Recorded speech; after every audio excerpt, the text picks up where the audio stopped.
We are going to follow the money. Everything you need to know can be understood with this simple phrase: follow the money. And believe me, that's what's happened. Here comes the money. Here we go. Money talk. Here comes the money. Welcome to College Sports Follow the Money, an all-new podcast diving into the critical issues surrounding the big business of college sports. I'm Andrew Monaco, joined by former president of Texas A&M University and former chancellor at the University of Missouri, Dr. Bowen Loftin, and former vice president and general manager of Fox Sports Southwest, Jon Heidtke. From NIL to the transfer portal and opt-outs, to the college football playoff, conference realignment, and more, we tackle the key issues facing college athletics today and into the future. I need to feel you, Jerry! Show me the money! Jerry, you better yell! Show me the money! Show me the money! You're the loudest black man! We welcome you to this edition of Follow the Money. It is episode number 73 alongside Dr. Bowen Loftin with Jon Heidtke. We are very pleased to be joined by the Vice President, Playfly Max. John Bishop is joining us for this episode. I'm Andrew Monaco. So glad that you are with us. And we're following the money to Bryan College Station because a new MMR deal, multimedia rights, Texas A&M, and John is here to help us break it all down. John, thank you so much for being with us. Thank you. Well, long-time listener, first-time caller. Really loved the podcast. Been in this role that I'm in with Max, where we're really focused on NIL. It's been great to listen to you guys kind of walk through it. You know, you want to hear opinions of folks that are, paying attention in the NIL space every day, and y'all guys have been, and really enjoyed, listening along for the last several, years, really, as y'all covered this space so well. You're too kind, John. I guess one of our first deals, we'll see if we need to get Playfly to become a sponsor of Follow the Money. Yeah, that's a good call. There you go. Always be closing, right? Only six figures to buy in, not a problem. Dr. Loftin, you know how much the House settlement with NIL coming in-house in July, all of that. You fire first because you've got a ton of questions for John about how all two this things, comes together.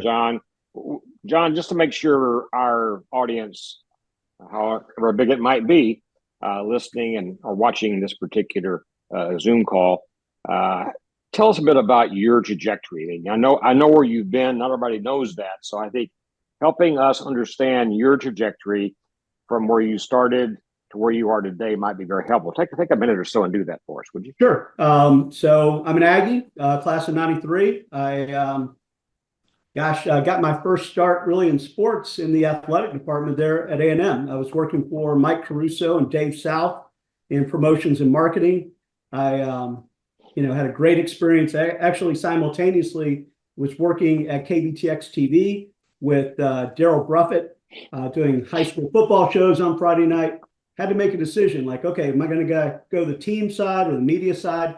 I think Bruffett gave me the mic once, and I realized I was no Andrew Monaco. And so I was like, all right, I've got to go this other path. So I got my first job, like outside of college, with the Durham Bulls in Durham, North Carolina. Started there in 1997. It was really kind of a turning point in Major League Baseball. They had just expanded, added 2 AAA teams, 2 AA teams. So they needed more staff in Durham because they were becoming the AAA team for the Tampa Bay Devil Rays at the time. And so spent 13 years in Durham with the Bulls and really had a terrific experience. You learn how to do everything when you're working for a minor league baseball team. I probably could have left there after 13 years and gone to work on a grounds crew or become a mascot or whatever full time, because you probably get to do it all. But I didn't choose that path. I received a call November 2011. The NBA was coming out of a lockout in the 11-12 season. And there was a desire to add some more staff to the team marketing and business operations group at the NBA. And it's essentially an internal consulting group there at the league office.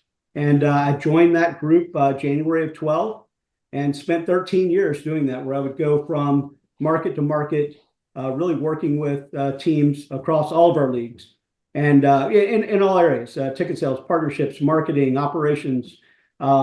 Really enjoyed the job. Thought, I may end up staying there forever. Got a call last April from Christy Hedgepeth, who was now president at Playfly Sports. And I'd worked with her at the NBA and WNBA, and she said, hey, you've been following NIL. You've been kind of like paying attention to it all. I'm like, oh yeah, for sure. I'm like contributing to NIL programs at my alma mater. I'm, dialed in on it all the time. She's like, great. What do you think about coming and working in the space? I'm like, no way. Like that's crazy talk. That's so tumultuous. And, it just seemed like every day, every, week, there was kind of, changing news, and the tides were always changing. And but I continued to talk to Christy, and she's a pretty good salesperson, and finally convinced me that this was the right move. And I think I made that decision while I was in Omaha, Nebraska, watching the Aggie baseball team ride all the way to the finals, and then started with Playfly in July, overseeing this group, Playfly Max, which is really kind of like on the MMR side, but really a standalone product that is going out helping schools in two key areas. One, generating NIL for student athletes, obviously to help schools with roster retention, recruiting, et cetera, but also generating incremental revenue for schools in this post-house world that we're about to enter with all the new expenses that schools are taking on, and y'all have covered so well. Thanks so much, Jon. There's really two things to talk about today. I mean, I know you're focusing personally on NIL and serving schools in that space, but you also know the bigger picture with the Playfly. Can you give us a kind of a little look at what went on as you guys moved towards more and more clients that you serve multimedia rights on, and specifically how things really progress, as much as you can tell us anyway, about that with Texas A&M. This was a big shock. I mean, Trev Alberts dropped a few weeks ago on us this little hint that something was coming out about rights, but that was all he said. And you guys kept a really good secret, all I can say. And then it all hit at one moment there, and then we knew. But can you kind of walk us through what went on? Sure. So, first of all, the multimedia rights space is a big area of focus for Playfly Sports. We have a number of schools really across all conferences. If you're talking about, the SEC, LSU and Auburn, in the Big Ten, Nebraska, USC, Penn State, Michigan State, several schools. I mean, we're not the biggest player in the space as far as based on number of schools, but it's a 4-year-old company. I know y'all have had Craig Sloan on before the podcast before, and Craig's our CEO. And really, we're in this growth mode to acquire schools and be just a really strong player in the multimedia rights space. And so when a school like Texas A&M comes open, they don't come open often. I mean, these deals are often 10, 15 years. If you do this for a career, it may only happen a couple of times in your career that a school comes open.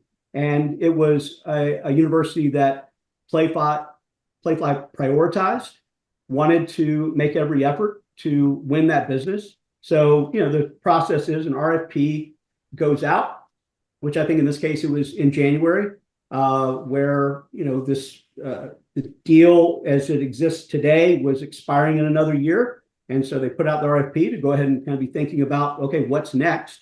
And usually when an RFP goes out, 4 or 5 professional service providers will, put in a proposal.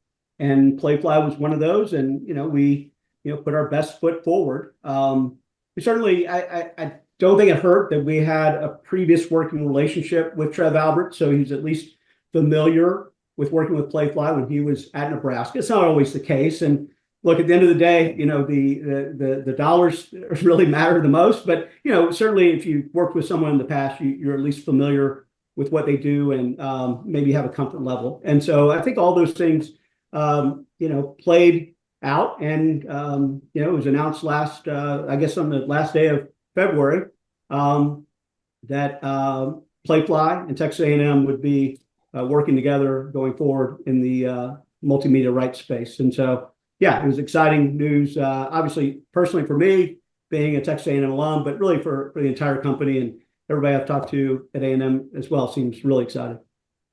We're excited too. I mean, we've had Learfield for a while, as you all know, and they've been good to work with. But you always look around for the best talent, the best capabilities.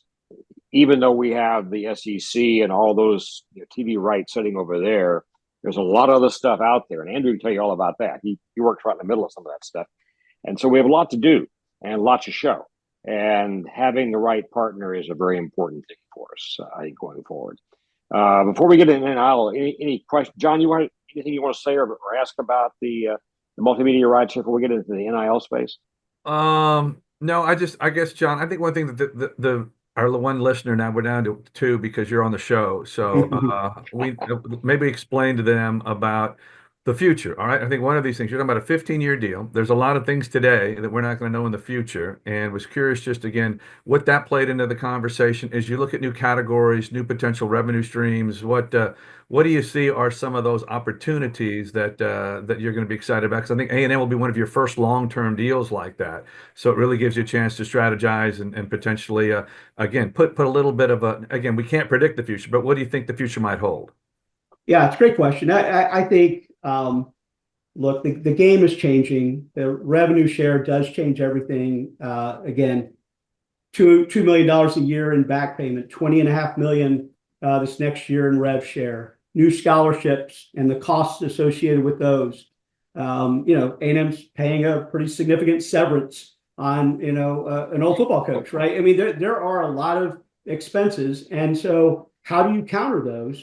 Well, it's probably going to be opening up new opportunities. I mean, you do see schools that recently announced charging more for tickets, or they're going to maybe add a talent fee or some type of way to get incremental revenue off of existing inventory. But you think about the multimedia rights space, yeah, I mean, you have two options. You can charge more for the inventory, you can create new inventory. And I think, look, and this isn't, specific to A&M or anybody. I mean, I think you can look at what professional sports have done and the inventory that they've added in recent years. And you kind of think, well, that's probably coming to college athletics at some point.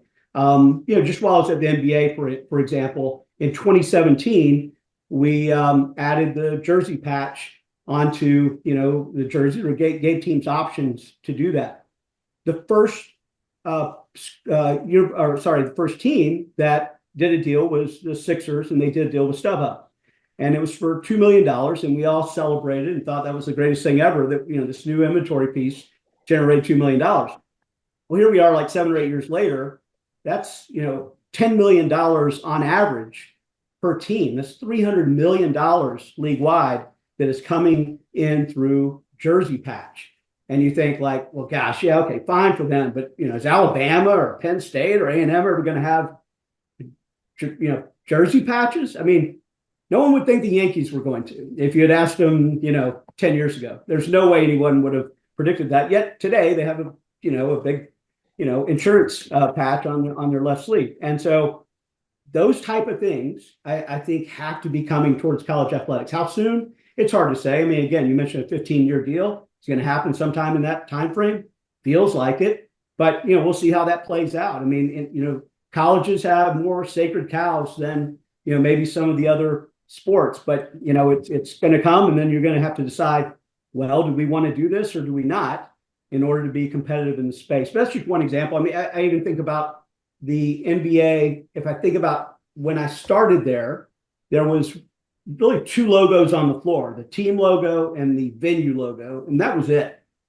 Now you turn on a game tonight, and there's going to be virtual logos on. You're probably going to see 8 different brands on the floor on 2 times down the floor. And so that's changed. Well, in college athletics, you're seeing that change now with Tennessee last year had logos on the football field. That's new inventory. And I think you're going to see schools open up new inventory as a way to counter all of these new expenses that have come as part of, house and just really just running a bigger operation. Hopefully it's helping. John, the issues here I think are interesting. I'm excited myself. I mean, I think Learfield's been a good partner. No question about that. I'm so old that I got to know the original Mr. Lear back in Missouri, where he comes from. You know, that's history, of course. And he's not part of the company anymore. But I mean, I know a lot about the history of Learfield and its trajectory. We know the other big players here. You guys are fairly new to this space, and so we're still learning you. But we're excited about new ideas, excited about innovation, excited about your coming in and looking at A&M with fresh eyes in a way. Yours aren't that fresh, my friend, but others are in the company. And it's going to be exciting to see how you guys help us figure this out and help A&M get even more visibility than they've had in the past. If you read my book about the move to the SEC, a major reason was visibility, making sure that Texas A&M and its players got good visibility, much more than they were getting in the old Big 12 with John's regional network there sitting in the middle of the country. We've gotten much broader than that, and that's a good thing for all of us. Moving on down this pathway a bit here, you mentioned the House decision. We expect early April, Judge Wilkins going to rule on the settlement. Everybody I talked to seems to think that the draft we've seen is going to be the final product pretty well. That means July 1 of this year, we start making payments to student athletes, $20.5 million for the Power Four schools, and they'll be doing that. Also, NCAA will pay and tax us, of course, for the money they give to the past athletes going back several years in time.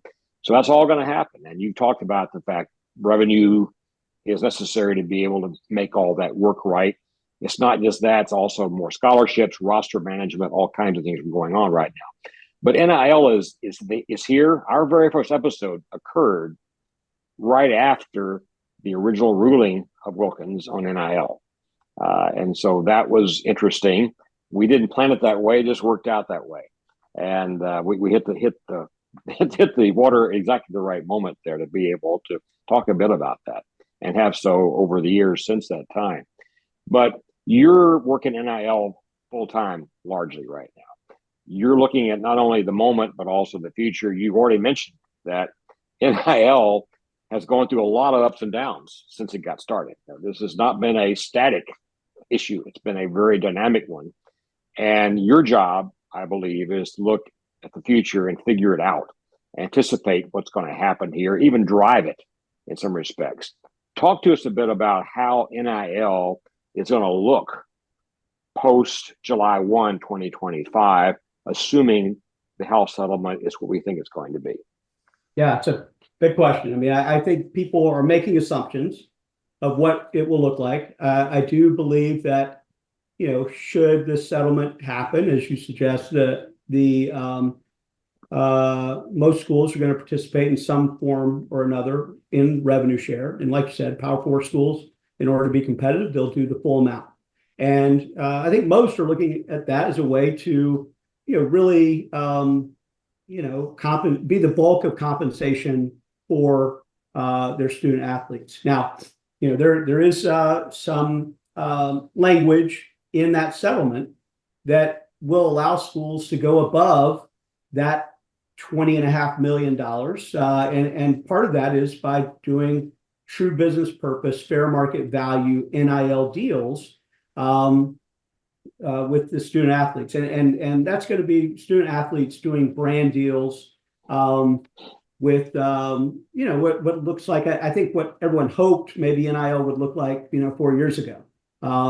They're going to put some procedures in place to try and make sure that happens in the right way. You have Deloitte is going to provide a clearinghouse to evaluate these deals. That's going to get real interesting, in determining what fair market value really looks like, what true business purpose really looks like. And so I think there's going to be, I don't think on July 1st, we're just going to be like, cool, we're done now. We've got this all figured out. I think that it will be an ongoing debate. I imagine lawsuits will, probably continue to pop up. There's been a lot of discussion around Title IX, but if you kind of like go to think about Title IX, then the football players may say, well, hey, we're actually generating more than 75% of the revenue. Why are we only getting 75%? Or, those are all things that are going to happen as part of the rev share. But the NIL will be an interesting area to where schools are going to still look to gain an advantage.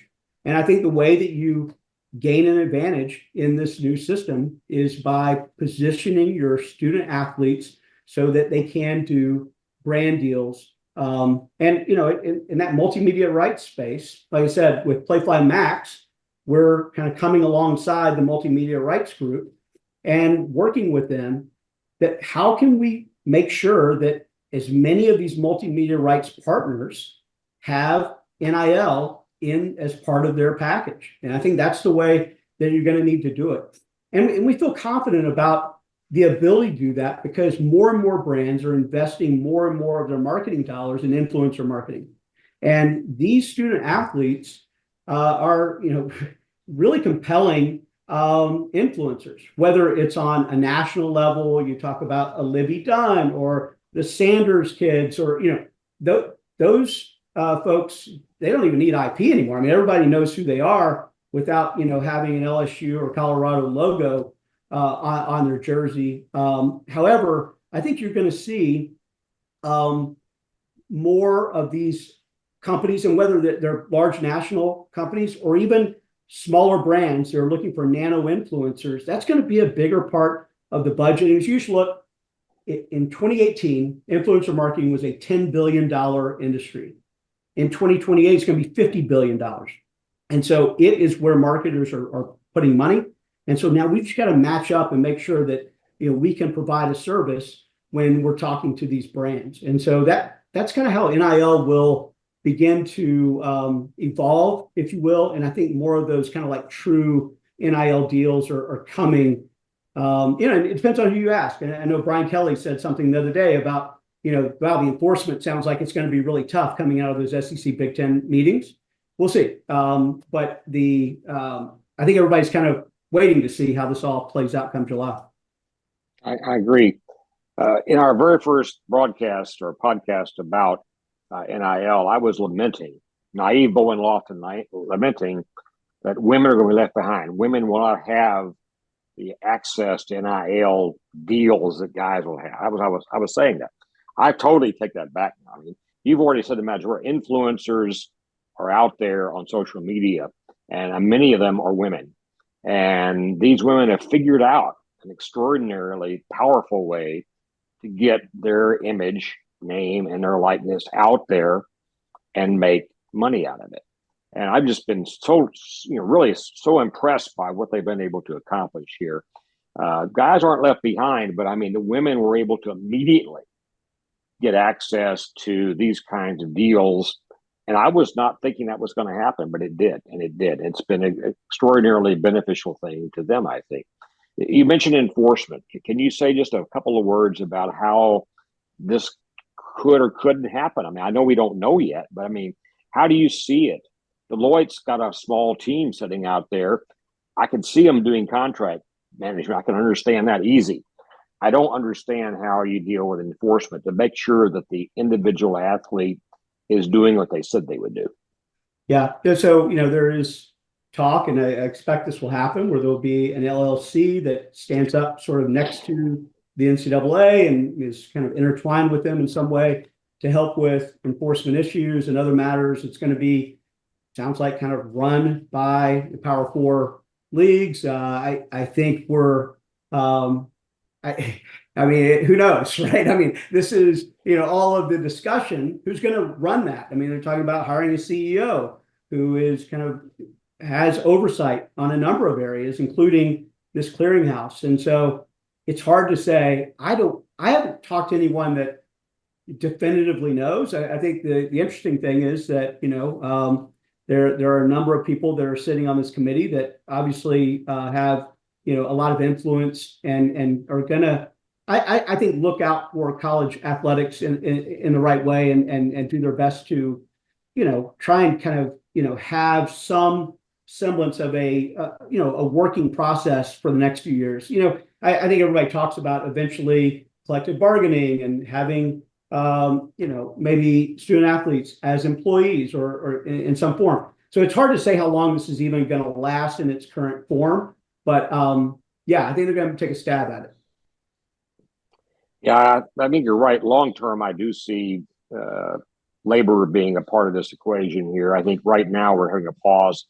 If Biden, if Biden's legacy continued and we had a different kind of president right now, it might be different.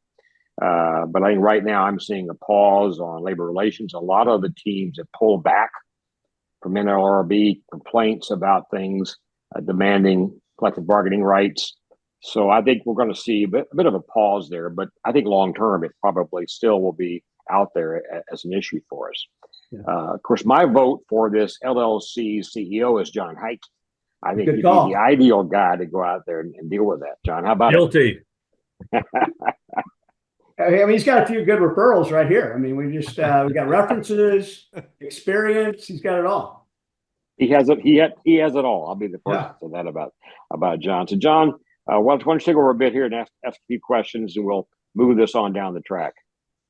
No, I think again, John's in a unique position right now with what's going to be happening. He's going to be on the front line of this whole world that's going to be evolving before our eyes. And I do think, again, there's still, several things that we're going to hopefully shake themselves out on this. And I think, again, that I think what Playfly is doing, what the Learfields are doing, they're all trying to now retool or retweak what they're doing and what their offerings are to try to be better suited for, going forward versus some of the legacy deals in the past. So, again, I think it was funny. Craig Sloan was texting me during the podcast here for a sec. We're supposed to catch up here in a few minutes, but I do think again, what Playfield brings, the umbrella-ness of your organization in terms of where they grew from. I mean, Home Team Sports was the original, sort of what Playfly's morphed into, and that was the group that sold both local, primarily national advertising for the regional sports networks, and they got so good at their job that they ended up growing that empire in other areas now. And I think this is a continue and extension of what they're doing out there. So I think it's going to be fascinating. And I think, again, John, maybe a question for me as you look at it in your world from the NBA too is, and you had a great idea about the patch. I think that was something that's interesting there too. So, I mean, I think it's not if, it's when. Some of these other things are starting to be instituted at the collegiate level, probably at the conference level first. I think, again, that's where it seems where the power is on this process. But as you look at it and you kind of look to the future, how, what you're saying, what you're doing, working with the brands, but that sometimes, and you still have collectives out there and they operate in a completely different world, primarily because it's more pay for play in their universe. How do you try to marry the two in your world? Have you kind of thought through what that looks like as you build your model out? Yeah, I think some of the collectives have done a really nice job of bridging this gap. I think many of them will continue to exist because they've been so helpful to the school and done it the right way. I mean, JT Higgins at TexAgs United, I mean, wonderful job that they've done in implementing all the different programs. And I think that's what it's going to come down to. It's like we talk about, again, helping in the NIL space to create these new true business purpose deals. But also I think that other piece, which is driving incremental revenue for the university, is going to be just as important. Again, they're looking to overcome all of these new expenses. And I think, if I think about the NBA, I think the NBA, we did a nice job of creating tent poles throughout the year in which you could drive revenue. I mean, if you think about the media deal, sure, it's driven on the number of games, but they created a tent pole around free agency where, everybody's just dialed into free agency for a month. There's a tent pole around the draft. There's a tent pole now around summer league, and that wasn't there 10 years ago. And now it's such a big deal. And then you look, and I mean, the schedule release is a tent pole. The NBA Cup, which is now this tournament that runs November and December, is a new tent pole that the league created to, add more value to their media contracts, but also more awareness and attention. Then you have Christmas, All-Star, playoffs, finals, and, it's becoming a year-round thing. And I think with college athletics, we've always sort of leaned on, okay, we have year-round sports or 9 months out of the year, but if you look at like the George Strait concert and you look at what other schools are starting to do by creating these new tent poles and like, hey, what can we do around the holidays on our campus? What can we do when, this building is dark 358 days a year? I mean, those are the kind of things I think that we're going to have to look at in not only kind of just driving in a NIL, but like driving new revenues on campus. And I think that's where, look, all of the service providers, Playfly, Learfield, all of us are thinking about ways that we can, add those incremental dollars. We were interested in this last year in seeing how much happened at Kyle Field at Texas A&M with bringing in George Strait, which filled the place up, bringing in a soccer match, which didn't fill it up, but brought a lot of excited people there. Do you see your company getting involved with that sort of marketing as well, getting these non-athletic events, in the case of George Strait, on, you said 358 days a year to start, maybe, okay? Do you see yourself playing a role in getting the lights on there a bit? Yes. So it is bringing to schools the like a new array of platforms, a new array of like assets. Like I said, we're trying to grow assets. Now, there may be pushback on some of the things that you may want to, I've talked about the sacred cows, right? So it's like, okay, we may not want to do that. Maybe we don't want to do jersey patch. Oklahoma City Thunder didn't sell their jersey patch for years because they were just like totally against it, right? And so you may see some schools that are saying, no, we're not going to do that. But in order to supplement that revenue, we may want to do some of these other events and ways in which we can drive revenue in other places. And so, yes, I think we've got to be a lead in that place. And obviously thinking about multimedia rights, but as part of the multimedia rights, wow, you could create a whole new set of events that are marketable and sellable. And I think that's a place that we want to play in. Yeah, it can be exciting times for all of us. I give you one. So, Andrew, you've been pretty quiet over there. Can you jump in a bit and finish this off for us? Yeah, can I show you one of the greatest business cards ever that I got from Jon when I was with the Spurs? I've loved this one. Yeah. Oh yeah, I remember that one. Size, Jon, I've always kept it. I just love the coolest, just the absolute coolest card. That's Jon, a cool card. It absolutely is.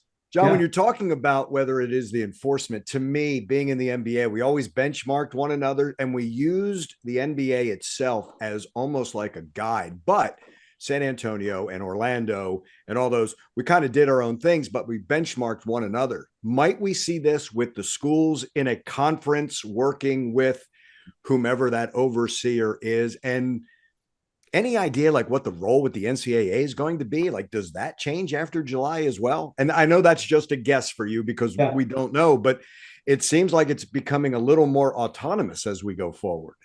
I think so. I do see the NCAA maybe, focus maybe more on putting on championships and kind of their core business and maybe a little less on the enforcement and some of these other areas, because obviously that's why they're in court, right? Is some of these enforcement things have led them to this space. To your point around, really kind of bringing these teams together and sharing. We're doing that. At Playfly, we're really good at like getting all of our schools together. With regards to MAX specifically, the schools that have adopted this new platform. By the way, it's 4 schools. It's Penn State, LSU, Baylor, and UTSA. Now, Texas A&M will be added to that mix. At some point, you're going to see us add a few more schools here in the coming months, but it's a weekly meeting where we're bringing everybody together to help each other out. We don't have to tell trade secrets of like how LSU is doing something at Penn State, but we can certainly share like, hey, here's some things that are working, especially in this space where LSU is going to do this amazing gala in May, where they're going to go on to Tiger Stadium and have this really kind of blowout party. I mean, they're good at partying, so it'll be a good one, I'm sure. But really a way to drive revenue and all going towards NIL. And so I think that you're going to, and it's like, okay, great. Is that something that we eventually bring to some of our other schools as a model for kind of taking things up a notch? In that gala space or in events inside the stadium. So yeah, for sure. Jon, we use the word brand an awful lot. Obviously, Texas A&M is a brand. Playfly is a brand. Market size is a brand. So getting back to the original, does Texas A&M fall into one of those crown jewels for Playfly? Was that part of this decision as well? Certainly. I don't think you see a list that talks about top revenue schools where A&M's not in the 1, 2, or 3 hole. I mean, there's a lot of reasons for that. I mean, it's a really large living alumni base. There's certainly a ton of students, and so it's only going to continue to grow. And you're talking about being positioned in an area where, I don't know, 22 million people within a 3-hour drive. I mean, it's like really become a place that you don't think of as like big market, because it doesn't sit in Houston, Dallas, Austin, San Antonio, but it's right in the middle of it all. And again, you see Texas A&M as this premier brand. I don't think I think for a long time, I think, just looking at it from when I was on the professional sports side, I always felt like these college brands were undervalued. And I think that adding these new revenue streams, adding, the attention that they're getting, the new TV contracts, multimedia rights deals, I think they're going to start getting closer to where, they should be valued. And that's happening fast. Does it help you that you're inside NIL? And when you were talking about being someone who's inside and then helping you from the outside looking in, like along the lines of, hey, that's something I would like, or I like what you're saying about the schools benchmarking one another. Hey, that's a good idea. We can do something like, it doesn't have to be the exact same thing. Cause that's what I always thought about with the benchmarking. Like, that's great what this team did. Oh, we could do it this way. So that collection of ideas, but also you being on the inside, being someone who's a part of it, I'm sure that's going to help you as well. It does. It does. You mentioned the Spurs.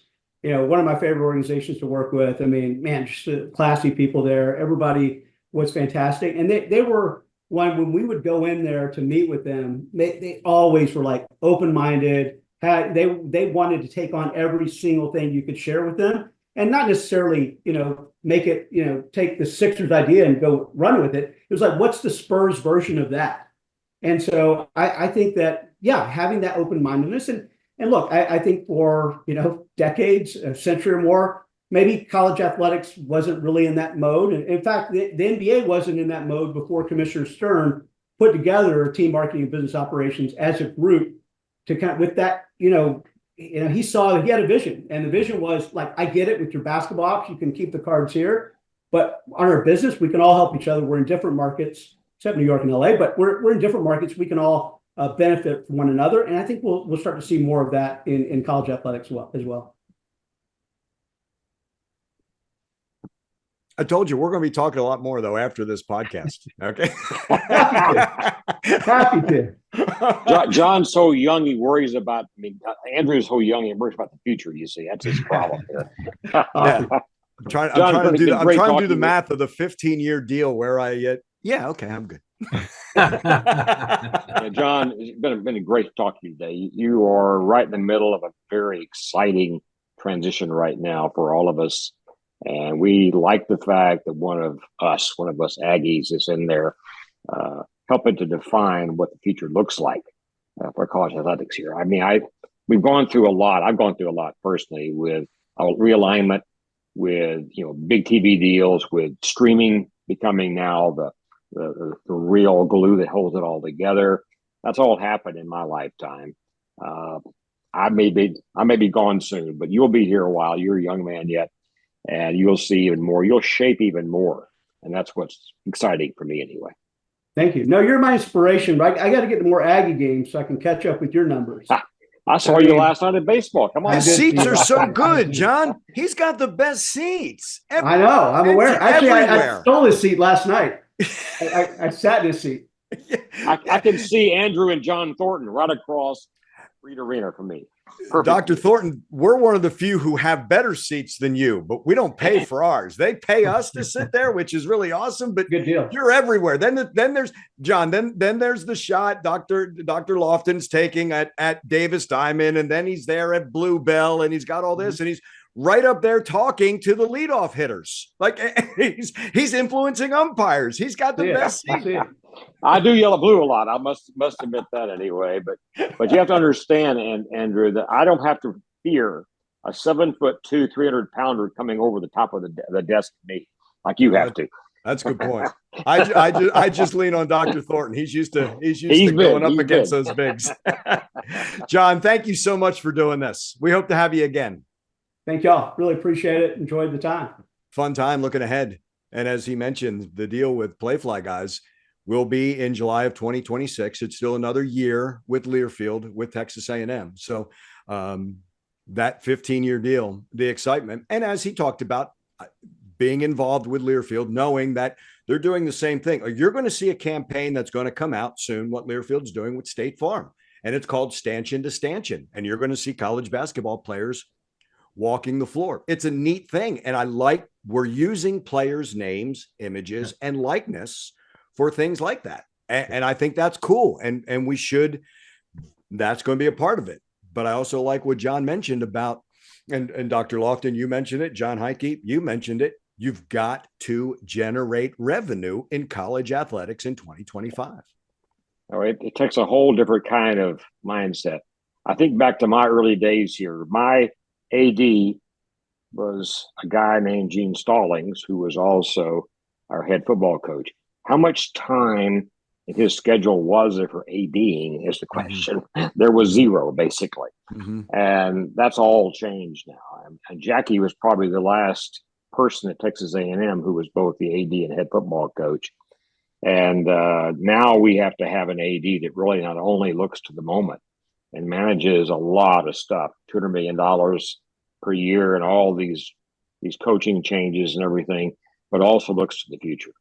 And so Trev dropped the other day this little teaser that look forward to a media rights, something announcement coming up, and last Friday it hit us, full force. And I was just impressed at how much secrecy there was Dr. behind Loftin. all this. How much secrecy there was behind all this. Yeah. So Andrew, curious, how did you guys find out from a Learfield perspective?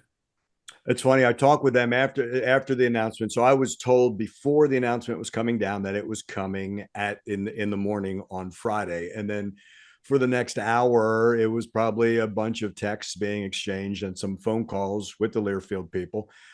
Disappointed. Again, it goes back to 2006. There's some disappointment. It's been a good relationship. Guys, I work for Learfield. You know what I mean? Like Learfield hired me for this. And it is a change. They did bid. It was a competitive bid is all my understanding. And I think, we'll learn more. And then talking with those folks, there is disappointment in losing Texas A&M. If I'm going to say that Texas A&M is a crown jewel for Playfly, I always felt like we were at the top of Learfield as well with a number of schools. And my whole thing, and not to get too inside, was I know that Learfield has all those schools, but I've always wanted Learfield, Texas A&M Sports Network to have its own sound. We borrow an awful lot from one another, but it had to have its own sound and identity. So as soon as you turned on the radio or you're streaming, it sounds like A&M. And I want to do the same thing when we go to Playfly. Like, it's got to be just a tad different. I know we're going to have, LSU and Auburn, and I talked with the Auburn announcer and the Virginia Tech announcer, and I would talk with John Morris at Baylor as well. But I want it to have its own sound, not just one of many, because I feel our audience, that's what we want. So little things like rejoins from athletes, having athletes cross promote the broadcasts. When Jace Laviolette welcomes you back to a football game or Wade Taylor to a baseball game, I like that because they're watching one another. And I'm hoping that continues. And again, they will be very different. Jon, you and I will talk. We know that there is a very big difference between how Playfly operates and how Learfield operates. And in that year, the operation is going to be different on this campus of Texas A&M, but hopefully the quality says. And my understanding is Playfly is just like Learfield, really values their radio and the radio network. And with 60 affiliates, that matters to me. So I think one thing about Playfly is they're going to lean more into the video, and I think being more versus kind of creating social media and long form documentaries. There's more day-to-day stuff that can be created that's going to help drive more revenue opportunities too. So. Does that not help 12man.com? It should, absolutely. Along the lines of you have that outlet, if not another outlet. I mean, I just saw the announcement of what Jon with Playfly Max with UTSA, like that's exciting. And then to know all those, I mean, that's part of the branding. If we're going to sit down with an athlete and talk, will that be branded? And then it will definitely be branded. It may not be branded for that individual athlete's deal, but it'll be branded something that's going to give them money at some point because they're part of just like the State Farm stanchion. It's not going to, there's going to be one player that can stand out, but mostly it's going to be the collective process because most of that's what college athletes are. It's a team. I mean, you can count the number of people on one hand that are going to be able to generate their own thing, but so. I mean, This last night, guys. This last night, you had a nice interview with Lions after the game. Yes. I mean, that was. Yes. I mean, it was a complicated game in terms of pitching. We went through a few pitchers as usual, but he stood out, and I'm glad you brought him in to talk about that. Well, it's a simple thing, Dr. Loftin, of setting up a dugout microphone. They don't have to. They can just go right in there. It's beautiful. I love it. And here's another thing. Again, if it's too inside, I apologize. I can't get enough of their voices on our broadcast. Who's listening? Parents, grandparents, friends, right? I've done the 3 hours of minor league baseball and it's just my voice. That's not what I want. It's why starting lineups, they introduce themselves for football. Think of Sunday Night Football, but without the pictures. Yeah. We do it for basketball. We're going to do it for baseball. Like, you can't get enough voices because Aggies want to hear from those Aggies. And John, to your point about when you have you get that sit down interview, you get the personality of a Wade Taylor IV, or you realize, you know what, we're all going to be working for Henry Coleman III someday. Yeah, you know what I mean? But exactly, that's what comes out, or how Anderson Garcia, and I don't mean that. The same thing about Joni Taylor always jokes. Sahara Jones never forgets to tell Joni she's got 2 degrees from Texas A&M, right? These are tells me the same thing. There's such great personalities, and they should be amplified. That's for sure. And it'll happen. And I think, again, your world, we'll get together at some point, but I think your world is going to be helping them. You can be somebody that's going to help them transition, because, I mean, I love Eric Book. I hope he gets to stay. I don't know what Learfield's got for him. If they want him to leave, those are going to be some interesting conversations as that happens, and see what that transition looks like. So hopefully they'll figure all that out. How much do you charge for consulting? We'll talk about that later. So Andrew, question for you now. Were you given the I don't have a fancy card like that old NBA one you got, but I'll find one. Given more video now, are you going to have to change your makeup artist? We have, I have plans in the future when it comes in July of some things. I think it'll be an episode in the future. For video, I have to go back and buy my makeup. There's nothing that I went through an awful lot of makeup with my time with the Spurs and CBS Sports Network and the old See, I drove Versus into the ground too years ago. True, I forgot about that. Yes. What you don't know, Andrew, is that when I was at university many years ago, I had to join the SGA. Green Guild Actors Card, because they had hired a Hollywood film crew to come and do a series of short videos for marketing the school. And I was one of the guys they wanted to feature. Okay. So I had to get an SGA card. And you get to vote on the Oscars? I walked onto the set the first day and I heard this yell go up, "The talent's here, the talent's here." I was looking around, who's the talent? Yeah, it was me they were talking about. I was stunned. That's the exact opposite reaction I got every time I walked into the Fox studios, John. My card doesn't work. Someone let me in. Dare we get one more little topic in right now, Andrew, in terms of timing today? ACC, correct? The ACC is worth talking about. Let's focus on that, because if we could wrap it up in about 10, 15 minutes, that would help me immensely. Yeah. That's what I was worried about, is your timing, John. Lead off, John. What do you know about the ACC Clemson Florida State settlement, or whatever it's going to be called?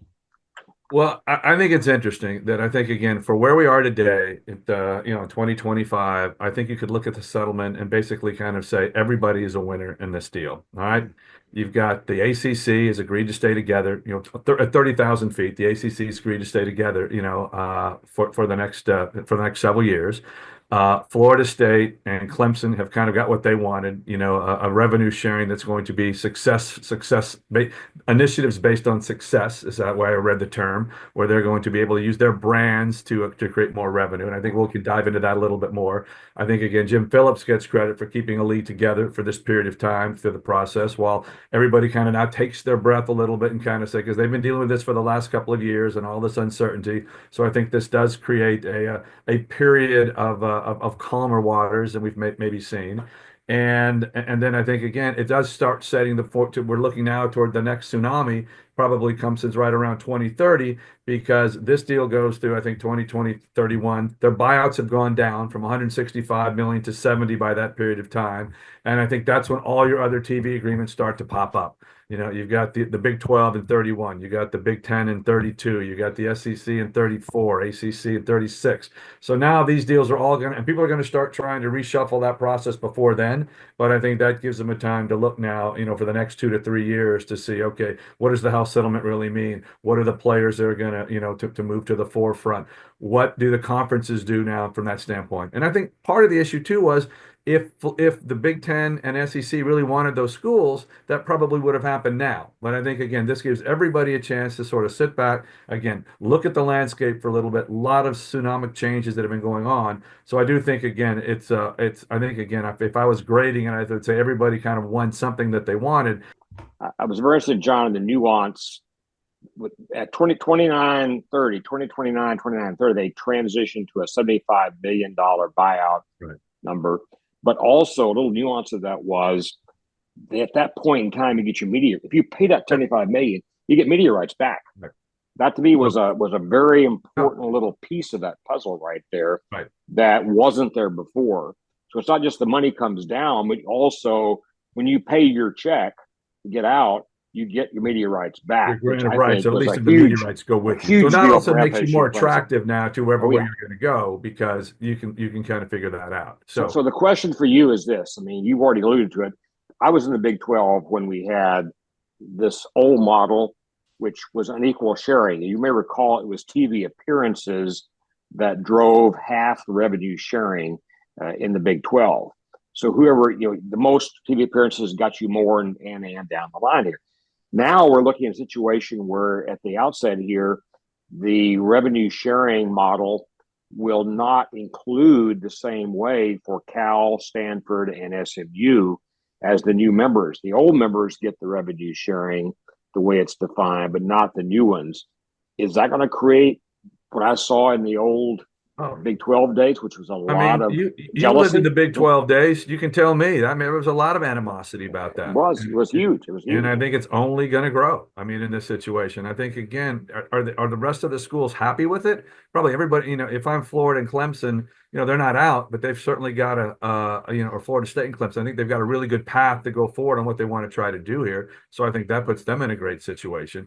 But if I'm Georgia Tech or Wake Forest, I'm kind of struggling now, because you basically said, guys, you're not as valuable as everybody else in the conferences. So now that that collegiality is kind of gone right now, because now you're competing your own conference members against each other in this process. And I think that's going to be, that's going to create issues down the road. So, there were going to be issues anyways, but I think this shines a spotlight on those even more. Yeah, it really does. It really does. I just remember how hard it was, because the SEC was so attractive to me and others because it was equal. There was no, there was a few minor tweaks about bowl game, but by and large, we all shared equally. That sounded good to me compared to what I was seeing in the Big 12. Yeah, but here's the other thing you're going to see too. Okay, we're talking about this. So, okay, we're seeing it happening now in the ACC. If I'm in the SEC and I'm Alabama and I'm in Georgia, and all of a sudden I'm looking at, hey, what's going on here? Because Vanderbilt and Mississippi State and others are kind of, we're all getting the same revenue. We're putting more into it.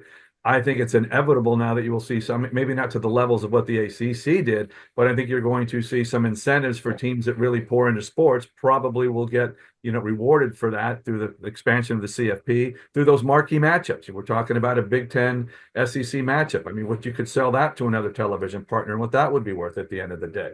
So again, I just think, again, you're seeing you're inevitably leading to something that's going to be creating a model of whatever the super conference looks like, or whatever these teams that want to play at that highest level, and whatever you kind of structure can put around that. I think that's what this, again, continues to move in that direction with what's going on here, with particularly what the ACC's done. Again, it's slowed it down for right now, but it hasn't stopped it. And I think you're going to see this type of conversation start to percolate and continue to among the collegiate athletic decision makers about how do we find to make this work? Because again, there are going to be teams that have collectives now that are going to be able to go above and beyond the $20.5 million. What does that look? How do you put guardrails around that? So ultimately, I think that's where it ends up. What's the number of schools in that conglomeration to be determined? But I think you're going to see some of that stuff start to, again, Texas Tech, what they're doing right now to try to move on under that process. I mean, see what SMU did a couple of years ago to create the situation where they're now in the ACC.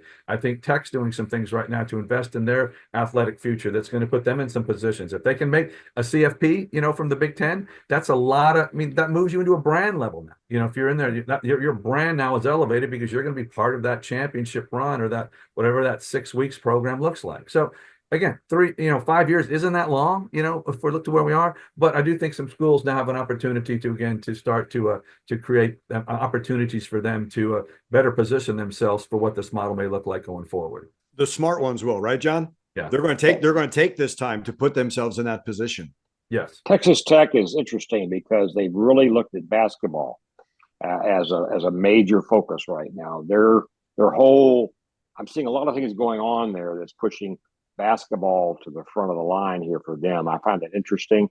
They have some arguably interesting people behind them. Patrick has put a little money into softball there. We saw that the other day firsthand when I watched her pitch. He's a really good pitcher, by the way. And Patrick made that possible. So maybe Oklahoma has a little bit of stuff to worry about right now going forward here. But we're living in exciting times, gentlemen. Yeah, we are. This, again, there's always something to talk about. I think it's fascinating. I love the way you brought the historical angle to that, Dr. Loftin, about what you talked about originally. And here we are 73 episodes in, and we're still following the money, aren't we? No, and no lack of it. and if you look at the ACC right now, there's roughly about $3 million between what North Carolina made versus what Wake Forest made, and they may have been on the opposite end of the spectrums because there's a little bit of revenue sharing for making the NCAA tournaments, etc. But in 3 years, that could be 25 to 30 million, and all of a sudden that creates a lot of angst among members in their own conference. It's almost like a balkanization could happen. Yeah. Right. Yeah. Like we're talking, really we're talking 15 million a year for the Clemson FSU could potentially get additionally out of this situation right now, which is a real incentive to stay in. So that really had to be one of the ringers to get them to stay in and go along with this settlement here. Yeah. John, to your point, use the word resentment. There could be a lot of resentment in the next 5 years for some other schools. Yeah. So I think, again, well, if you're a Stanford or a Cal, history, success, looking at this new situation in the ACC, I don't know how happy you'd be about having made that transition from this thing we call the Pac. Well, Stanford will be fine because they're private. Cal's the one that you have to worry about. Yeah. Don't you? Yeah. But I don't know if they'd ever go back to the Pac. I don't think well, that's possible. You can't anymore. That's a closed door. But it just, do you have people in your midst saying you should have? How people can be. They criticize you for that. You're going to have a lot of Monday morning quarterbacks. Yeah, especially what they saw happen to Oregon State and Washington State getting that kickback from everybody. Yeah, it's interesting. But at the time, you had to have a chair in these musical chairs. Yeah. Or by 2030, if you're not in it, you're going to be in that you're not going to be in that super group. It's SMU giving up all that revenue just to be able to be secure in the ACC. Right. Which led to part of that's okay. If you're giving it up, why do we have to divide this new revenue with you? You said you're giving it up. We're going to give it to the other schools. It creates almost like a caste system. It's ball 4 coming up, man. Ball 5. Yeah. Excellent episode. Thank y'all. Appreciate it. All right, guys. And Andrew, we'll catch up too. I want to just look forward to it, John. As you do that, because I sent Eric a note and haven't heard back yet either. So okay, we'll do that. We'll do that. He is Jon Heidtke. He is Dr. Loftin. John Bishop, we thank you for joining us as well. Nick Savage, our producer. Richard Zane, thanks for helping out. collegesportsftm@gmail.com. If you have a question, we'll answer it. We'll see you next episode. Thanks so much for joining us.